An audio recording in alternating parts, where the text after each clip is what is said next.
These words were spoken by Bruno Walter. Others spoke with similar warmth, admiration, and affection. And finally, Fritz Kreisler rose from his seat, stood erect and smiling as long applause greeted him, and extemporaneously addressed his friends. This, in part, is what he said. Let me begin by thanking you from the bottom of my heart for coming here tonight and honoring me with your presence on the eve of my 75th birthday. 75 years, 3/4 of a century. What a span of time, and what an age. An age, if you think of it,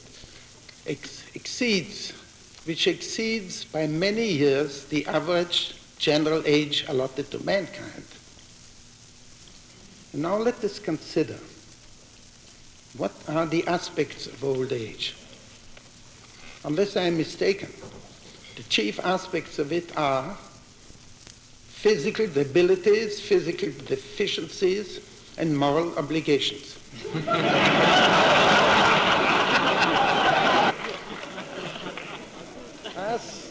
As to the physical deficiencies, I believe that nature has dealt rather leniently with me. Because aside from the fact that both my hearing and my vision are somewhat impaired, my health is very good.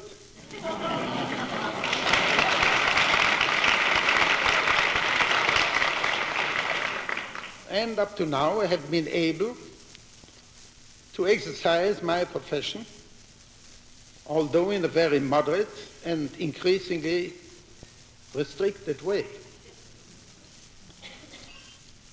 As for the moral obligations, I have to confess that I have not acted in conformity with the code demanded by custom and by social convention, which demand that anybody who reaches a certain age should cease working and retire in order to make room for younger generations.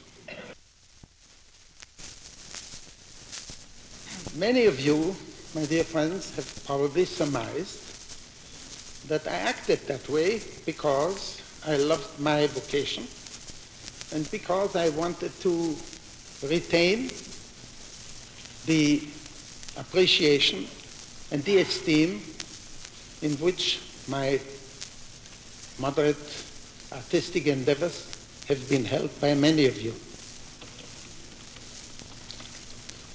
Since I am an average specimen of the human race and therefore tainted with all the weaknesses thereof, I will admit that to a certain extent your surmises were correct.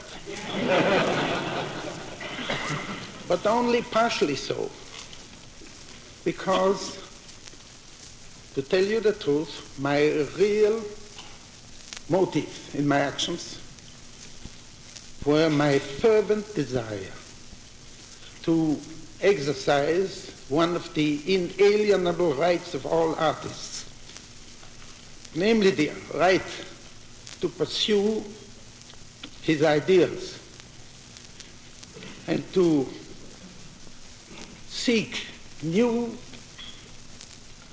experiences, artistic experiences. You see, dear friends, music is a rather indefinable art. For instance, to give you only an example, how can an artist achieve an ideal performance of, let us say, a Beethoven concerto or sonata? There are no formulas for it. We have no paradigm. We have no examples which we could consult and copy. At least we have no universally acknowledged examples of it. Therefore, any artist, according to his temperament and to his intuition, has to conceive and create his own ideals and follow them in the hope that someday he may be able to attain it.